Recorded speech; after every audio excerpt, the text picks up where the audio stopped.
अपना नाम। सर मेरा नाम बबलू है। अब बबलू जी, आज काफ़ी तादाद में आप यहाँ पर पहुँचे हैं, क्या आपकी डिमांड्स है, किन डिमांड्स को लेकर आज आप विधानसभा पहुँचे? जी सर, बहुत बहुत धन्यवाद सर। सर हम अपनी डिमांड को लेके आए हैं। तो हमारी डिमांड जो है, पहले तो फर्स्ट ऑफ ऑल ये है कि भाई हमारे को बहुत कम वेतन में ही काम करना पड़ता है। 4500 मात्र हमारा महीने का जो मिलता है हमारे को। तो हमारी जो है डेली वेज के लिए मांग हुई थी। हम धर्मशाला भी गए थे सदन के दौरान उधर। तो उधर हमें आश्वासन मिला था कि एक बार आप, सीएम साहब ने हमें बोला था कि एक बार आप हमारे से शिमला आके मिलो। तो इसीलिए हम यहाँ आए हैं और अपनी मांगों को लेकर अंदर जा रहे हैं। और हमारा जो एप्लीकेशन जो भी है, फाइल अंदर गई है।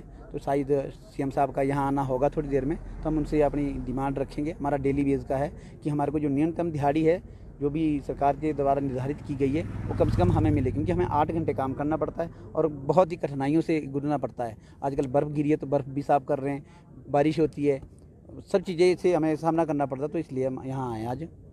आपको क्या लगता है, जिस तरह से आप पहले भी यहाँ पर मिल चुके हैं मुख्यमंत्री से, आज एक बार फिर पहुँचे हैं, क्या सरकार आपकी सुनेगी, इस पर कुछ गौर किया जाएगा? सर सुनने का तो पूरा है कि आश्वासन तो यही मिल रहे हैं कि आपके लिए कुछ कर रहे हैं, लेकिन क्या कर रहे हैं लेकिन ये नहीं आ रहा समझ। लेकिन इसीलिए हम आज आए हैं आज, तो हो सकता है आज कुछ हमारे लिए हो। और अगर आज भी आश्वासन मिला तो? सर दूसरी बात दोबारा कोशिश करेंगे, कोशिश के अलावा हम कर भी क्या सकते हैं। कितने लोग हैं जो आप सर 5000 के आसपास हम सभी MTW लगे हैं PWD में, पूरे हिमाचल प्रदेश में।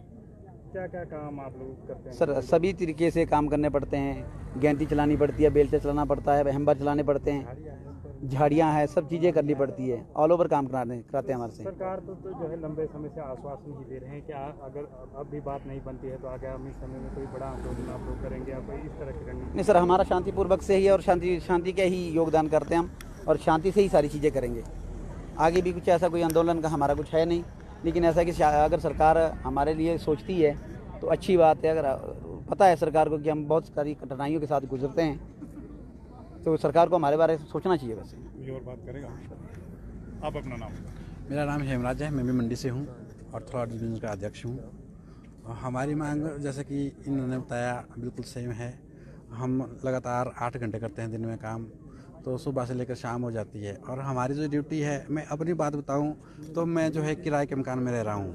हमारा घर पुंडोह में है, शिवाबदार में, और मैं ड्यूटी करता हूं पनारसा में, जो कि लगभग 50 किलोमीटर दूर है। सरकारी जो बस का किराया है वो एक साल का 93 रुपीज़ है। तो अगर किराए में मिला जाए तो 186 रुपये बनता है हमारा किराया। तो ये तो हमारे दिहाड़ी से ऊपर लग रहा है, तो इसलिए हम वहाँ पर रूम लेकर बैठे हैं। और मेरा तो सरकार से निवेदन है कि जो हमारा डेपुटेशन है उसको घर के नियर बाई करे।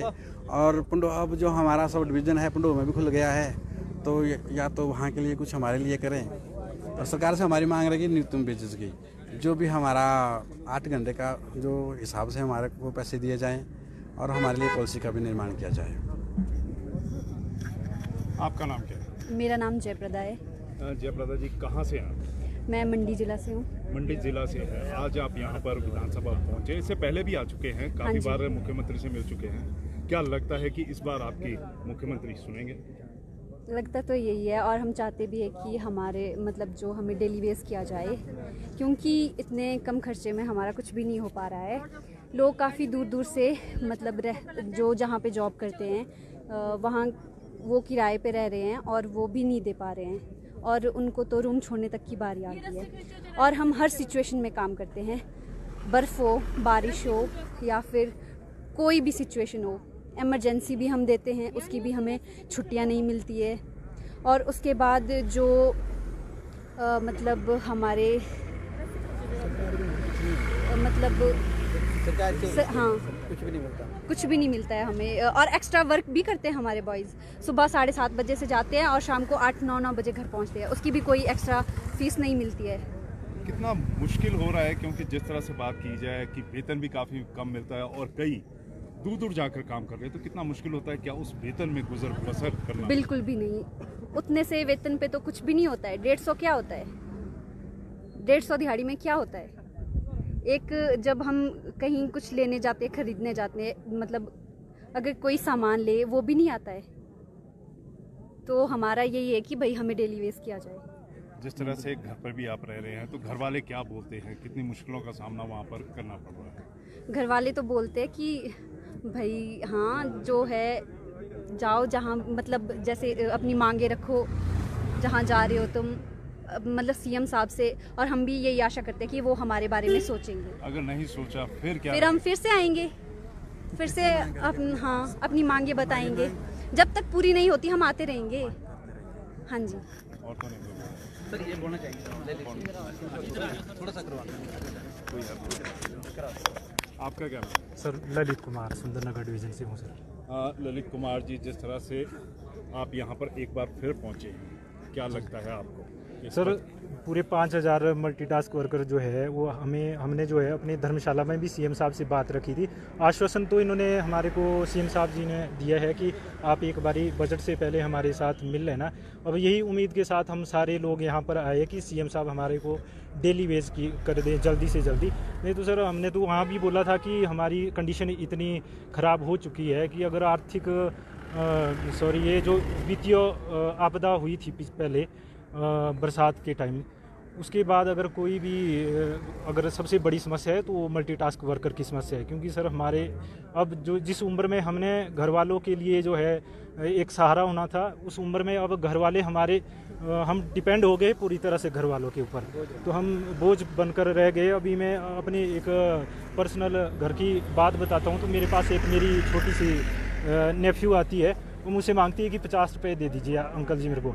तो मैं शर्मिंदा था, मेरे पास नहीं थे सर, और मैंने उसको यही बोलकर टाल दिया कि बेटा मैं जब नेक्स्ट टाइम सैलरी मिलेगी तो मैं आपको इसका डबल दे दूंगा। तो सर हम अपनी ही नज़रों में शर्मिंदा हो रहे हैं। तो यहाँ तक कि 30-40 किलोमीटर दूर जाना पड़ रहा है हमारे को, तो उसका किराया 60-60, 70-70 रुपये, तो हमारे को इसमें बच कुछ नहीं रहा है।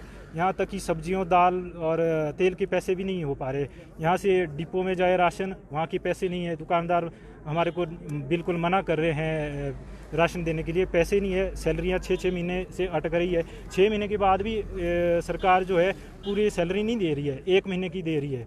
तो उससे तो हमारा कोई कुछ भी नहीं गुजारा हो रहा है। तो हम तो सीएम साहब से यही डिमांड रखते हैं कि जितने जल्दी से जल्दी हो सके हमारे को डेली वेज किया जाए। और ये मैं सिर्फ हमारी 5000 मल्टीटास्क वर्कर की बात नहीं है, ये हमारे पूरे फैमिली की बात भी है। फैमिलियाँ भी सर हमारे से जुड़ी हुई है। इसी उम्मीद के साथ हम यहाँ पे आए कि सीएम साहब हमारे लिए पॉजिटिव ही रिस्पांस देंगे और डेली वेज हमारी जो है डिमांड रहेगी। बहुत बहुत शुक्रिया। बाकी क्या नाम है? दिलीप। दिलीप जी कहाँ से? रोडू से। जिस तरह से यहाँ पर आपके सहयोगी, आपके साथी ने भी बोला कि अब आप लोग कहीं ना कहीं घर वालों पर बोझ बन गए। बिल्कुल बिल्कुल। तो क्या कहना चाहेंगे आज, क्या उम्मीद है आपको सुबह से? PWD जो मल्टीटास्क वर्कर्स हैं उनकी स्थिति आजकल दयनीय हो चुकी है। आज की डेट में दयनीय किस लिए हो चुकी है? 8 से 10 घंटे की ड्यूटी करनी पड़ रही है और मात्र 4500 रुपये महीना सैलरी मिलती है, जो कि 150 रुपये दिन का बैठता है। अब इस महंगाई के दौर में दिन का 150 रुपये, इसमें क्या बनता है? इसमें गुजारा करना बहुत मुश्किल है। अब हम बहुत उम्मीदों के साथ आए हैं कि सीएम साहब हमारे लिए कुछ ना कुछ करेंगे। यहाँ हिमाचल की 9 डिस्ट्रिक्ट से जो हमारे साथी आए हैं वो इसी उम्मीद के साथ आए हैं कि कुछ ना कुछ सकारात्मक परिणाम हमारे को देखने को मिलेंगे यहाँ से। अगर यहाँ से फिर सकारात्मक परिणाम नहीं मिलते, केवल आश्वासन, फिर क्या? हम कोशिश करते रहेंगे, कोशिश हम जारी रखेंगे जब तक हमारे लिए अच्छी नीति और हमारी सैलरी में बढ़ावा और हमारे लिए अन्य जो अधिकार दिए जाते हैं कर्मचारी को वो नहीं दिए जाते हैं।